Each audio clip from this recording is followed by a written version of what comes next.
Some of you have known my mom for 40 years, longer than I've been alive.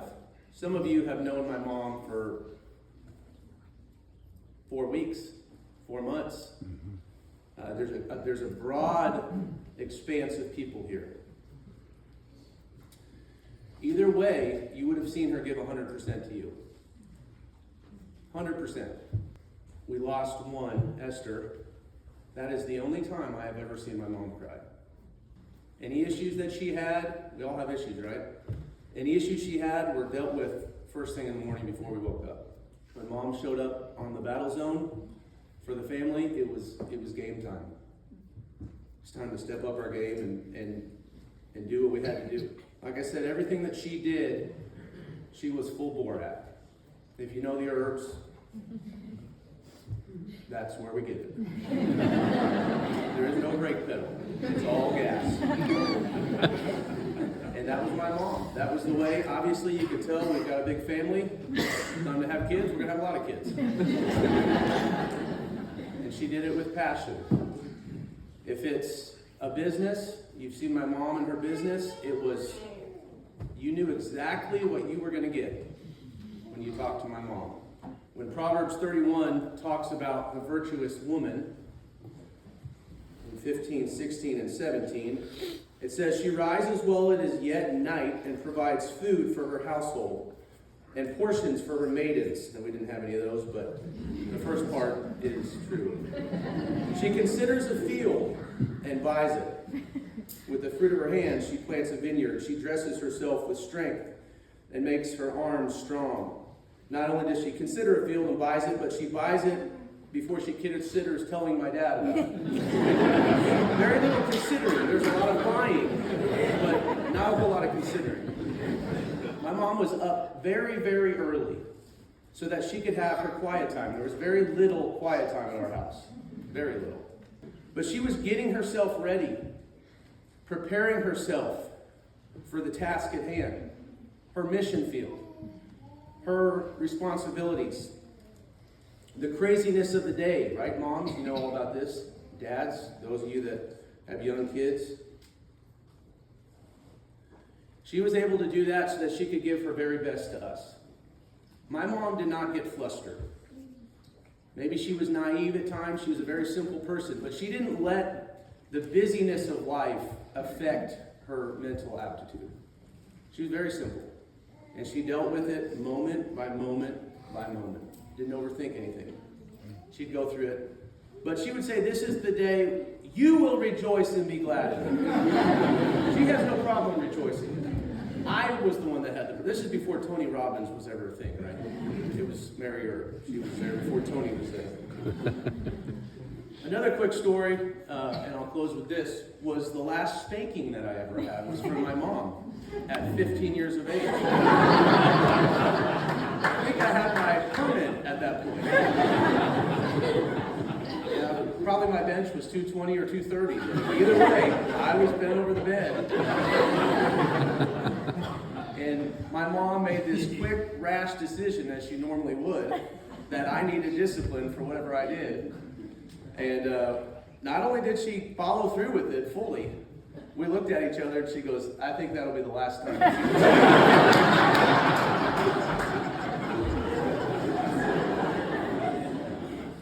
My mom was a force to be reckoned with, as you all know, for you that have known her.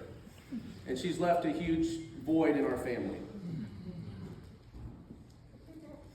Don't know if it's ever going to get filled.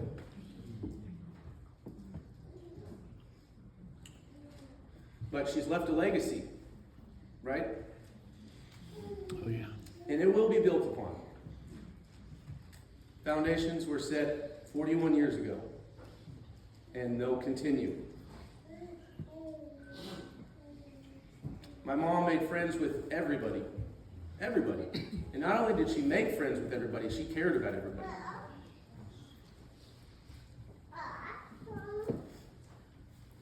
She was taken very soon, sooner than she or us or anyone ever thought she would have been taken. And now she's pain-free, singing the praises of her Savior. And if there is the cha-cha slide, or the choo-choo train. In her later years, she was the caboose. She started as the locomotive. I'm sure it's at another level up there. And she'll be a part of it. Put your family first. Have a relationship with the Lord Jesus. And love everybody. I think my mom did a good job at that. My mom believed in eternal life with Jesus, and I know she's there. Smiling, healed, whole, and surrounded by glory. And I believe she would want nothing more than for every one of you to be there with her someday. So if you have not, I pray this moment leads you to him, because that's how you'll meet this beautiful soul again. In heaven, where faith becomes sight and love never ends. 2 Timothy 4:7 says, I have fought the good fight, I have finished the race, and I have kept the faith. Those words describe my mom perfectly. Her life might have been shorter than any of us wanted, but she lived it to the absolute fullest. She fought every battle with courage, she ran her race with purpose, and through it all, she never let go of her faith. That verse doesn't just speak about endurance, it speaks about victory. It means finishing your time on this earth, having done what God placed you here to do. It means standing through the storms and trusting God with every step. Mom did that. She lived every day with love, laughter, and strength. And she crossed her finish line with grace and was not defeated, but victorious. And now she's home with the one she trusted all her life, home in the arms of Jesus, where her race finished and her rewards forever. Thank you. Her birthday, even though her birthday was at the end of March, she expected to be celebrating the entire month with lots of goat cheese, raspberry, cleaning the garage, which never got accomplished until Chris did it the other day, and flowers. I know she's loving how we are celebrating her today. Every birthday and wedding, even if it wasn't for her, she'd be the center of attention by dancing, clapping, waving, and singing. On vacation, if we couldn't find my mom, there would be a good chance she'd be at the Zumba class at 6 a.m., right in center, but doing her own routine. Or the buffet, taking advantage of the salad bar, and if it was an extra special occasion, she would treat herself to one scoop of non-GMO organic ice cream. I would try to keep up with my mom, but I was never brave enough to jump in Table Rock Lake for a cold plunge, go body surfing in the ocean when there's a red flag at night, or make 20 new friends in 2 minutes and lead them on a walk. Or even having enough energy to be the first one on the dance floor and the last one. My mom truly was the happiest, loyal, God-fearing person around. Life will not be the same without her. My mom was the biggest prayer warrior I knew. She committed everything to the Lord. And I will be praying that when Amelia, my daughter, gets older, she too will have the joy of the Lord and a smile that shines like her Bobsha did. So in Mother Mary fashion, you're all worth more than $1 million. Be Sonia and make it a great day. You give me 4 days and I wouldn't have enough time to talk about Mother Mary. She was an enigma shrouded in love. We all have our own different perspectives of my mom. Some of you may only have had a few moments with her, and some of you had a marriage of 45 plus years. But her presence was special. She wasn't perfect, nor did she teach us to think we were. Her love could have probably been smoothed out a little bit here and there, but who couldn't? It was raw and consistent, and it was pure. Yep. She mirrored Jesus and walked the talk the best she knew how. There could be 11 kids, a few of my friends who got kicked out of the house, some foreign exchange students, 30 Koreans, a bunch of Russians over, no telling who's over. Somebody would knock on the door, and she would place a meal in front of them and say, welcome. Then she'd have everyone do chores afterwards. But there was always a space for everybody. The story that comes to mind was Abby and I had moved back. It was her first birthday. She knew Abby was getting obsessed with plants. So she bought us this little sapling of a nubbin of a lemon tree. It was like one leaf. Unfortunately, it died from cold flash, and we thought of all these stories to lie to her, make sure she doesn't know it died. You know, she'll see it in 10 years and it's producing apples or something like that. It's a great tree. But died in a cold flash. try to let her know. But of course, the first thing she does when she comes over is ask about the lemon tree. Of course, for me, I said, all right, the lies are done. We should just tell her. I said, it has no reflection of my view of you, Mom, or Abby. I loved that lemon tree, but it unfortunately died. Next time she came over, she brought a medium-sized lemon tree, which wouldn't die as easy, and already had lemons on it. And then to top it off, she brought Abby a Bible, which was, easier for us to read. That's my mom. If she saw the slightest opportunity to love on you, share the gospel, or sell some Manatech, she would jump right on it. My parents had rough upbringings. They broke generational curses and had to navigate life like the rest of us. But my mom, like Chris said, lived by a very simple code. Love everyone, work hard, but most importantly, honor God, and you will have a fruitful, great life. Even when life isn't always great, there's always something to be grateful. Mm-hmm. Mom, I'm so grateful for the time God allowed me to have with you, but I understand why He wanted you back. You were too good. If you're still here, I'd spoil you like I always try to do. Let you talk me into a $400 massage and a $300 manicure. I believe Jesus has you covered in that area.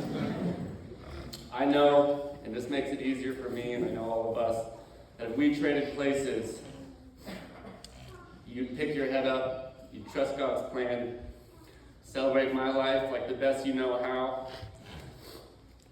So that's what I'm going to do. So I got a cowboy hat so I can tip it down. Mom, I love you and I miss you. You weren't perfect, but you fulfilled your role to perfection. Yeah. And you're in your Savior's presence after doing the job so well done. In honor of Mother Mary, she wouldn't want you guys to be sad. She would want you to be a little sad because she likes the attention. But she would say, save the tears, love on somebody, and give a smile to somebody that needs it. I love you, Mom. Thanks for the head start. In honor of Mamusha, our little Polish queen, I'd like to say Nostrovia, and may we continue her legacy until we see her again. Strength and dignity are her clothing. She laughs at the time to come. She opens her mouth with wisdom. The teaching of kindness is on her tongue. She looks well to the ways of her household and does not eat the bread of idleness. Her children rise up, and we call her blessed. Her husband also. He praises her. Many women have done it excellently. You surpass them all. Alright, so I moved out of town to Alabama. Update on my life. I went back to the house last night. We all call it Mom's house. Sorry, Dad. It's Mom's house. It's Bobsha's, Mamusha's house. She's made it a home. That's right. She did so good at it. So last night I was there to pick some stuff up and to remember the incredibly blessed life I had under the care of my Mamusha. She took the job so seriously. I walked in with shoes on and I could hear her scream, "Zamieć buty," or "take your shoes off" in Polish. As I sat on the island, I could hear her saying, "Get off the counter, Al, you weren't raised in a barn." I looked above the kitchen cabinets last night, and I saw one of her antique small silver bells that has like a cross on it. It's got cute little hearts around it. I couldn't believe it was still like a thing. I remember it. Chris told the story of being woken up by her. She tried to use the bell once or twice, like with all of us guys. It didn't work. It didn't work. I remember her trying that light little chime, that light little ring of the bell, while we're all just sleeping. But I also thought about what would happen if I didn't respond to her call to wake up, that sweet little chime. I saw the glass that was probably in my face seconds later, used a splash water on my face to get me out of bed. Because we were on a farm and there was work to do, son. Plus, who else was going to put Ben's cows back in the fence?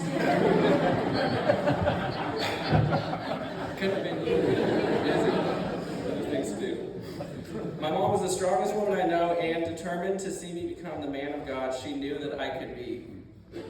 She knew I could be the leader. She desired to teach me. She desired to admonish me. She desired to encourage. God could not have given me a better mom. It's impossible. A story where I was strengthened in God's love daily. Where her eyes, which were the kindest eyes in the history of the world, they would look at you and stir up with you a passion in life, a passion to make her proud, a passion to make God proud, just from a look, a passion to love life just a fraction of the way that she lived it. You could sit by her and feel the love that would come from her heart. You could talk to her about anything and walk away remembering her encouragement or her motivation. She never gossiped in conversation. It might seem like a small thing, but it means a lot to me. She was only thinking about positive things, things that were pure. She wouldn't allow a negative statement to go unrecognized. And I got a lot of word from her about that with my negativity. She would pray for us so faithfully. My home was very different than a lot of the homes I've heard people grow up in. For one, it was gigantic. It needed to be to accommodate the 10 siblings and multiple friends we had coming and going. It wasn't always that big though. My mom, with the help of her vision and her trusty sidekick, Jeffrey, did lots of projects that continue to add on to that house as they had more kids. She always told me, you were born in that living room in that chair that you're sitting in right there. I don't really want to hear that.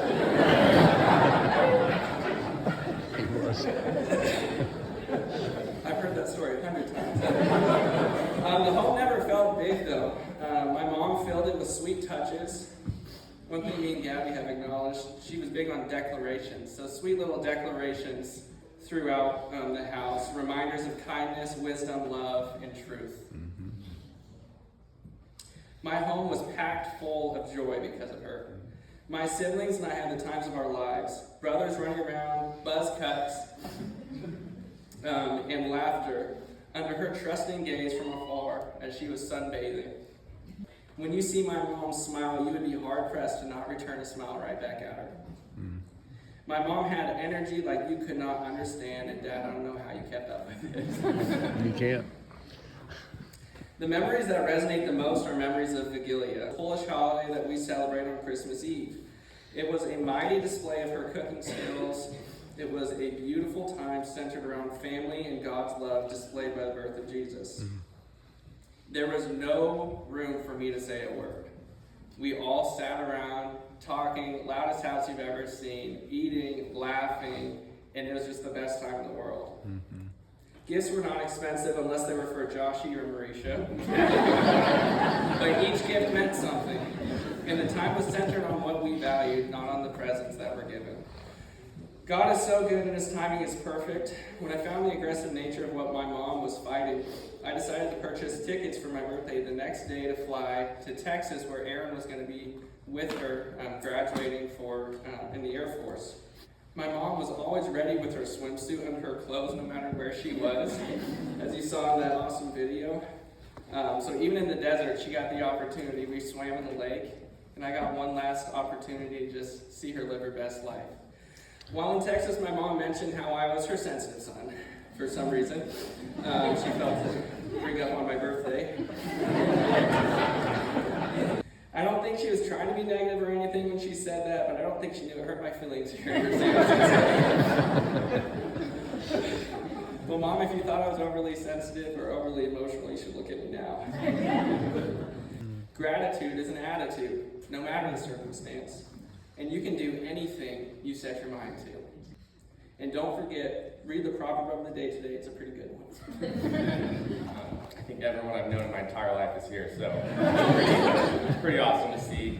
My mom left a lasting memory for you all, and I feel so honored to have such amazing people in our lives, and so much of that was from her. Start with some stories, so it'll probably be easier to get through. You're kind of sensing a theme going on in the room. My mom just had one playbook. She said the same stuff over and over and over. So she came out to visit me in LA, and I was like, I just want my mom to enjoy, life, get out and have fun. So we went to Disneyland. Like, my mom wants nothing to do with Disney. I was like, Mom, the company's paying for it, let's go out, ride some rides. She hated rides, so I didn't know anything about it. And the first ride we go on to is Space Mountain, which I don't know if anyone's been there. That's the one where it's dark, inside just flashes lights, and you just spin around. And my mom hated it. And so she's probably never been in a motion environment like that. I fly jets, I enjoy that stuff. But my mom would never tell you that she wasn't feeling well, ever.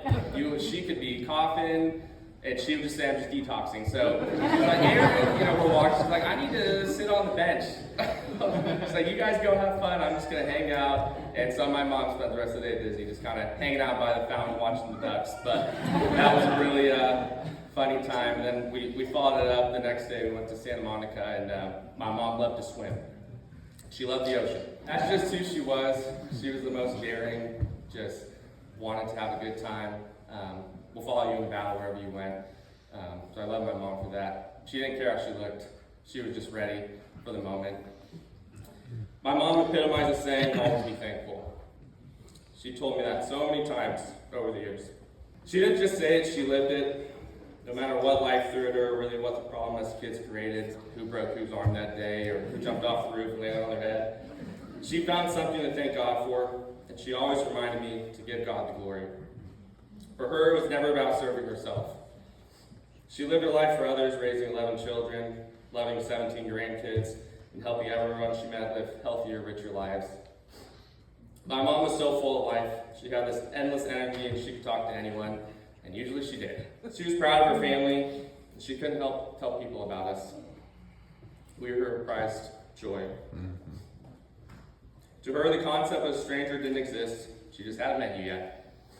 And if you're lucky enough to have a conversation with my mom that didn't involve either Jesus or Amanda Tech, count it as a rare moment, even after her son. But you couldn't fault her for it. She believed with her whole heart in the power of both, and she stood by her convictions. She had this larger-than-life personality, and she didn't care what people thought of her, not out of arrogance, but because she was so secure in who she was in Jesus. She lived her calling with boldness to love God and to love people. My mom had a gift of seeing through people, really.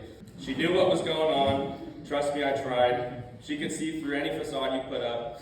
She always knew how it really was, and somehow she always had the right words to point me back to what really mattered. Living for God, serving others, thinking less of myself.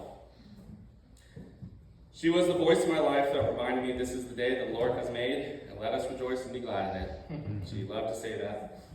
Independent of what the circumstances were, didn't matter.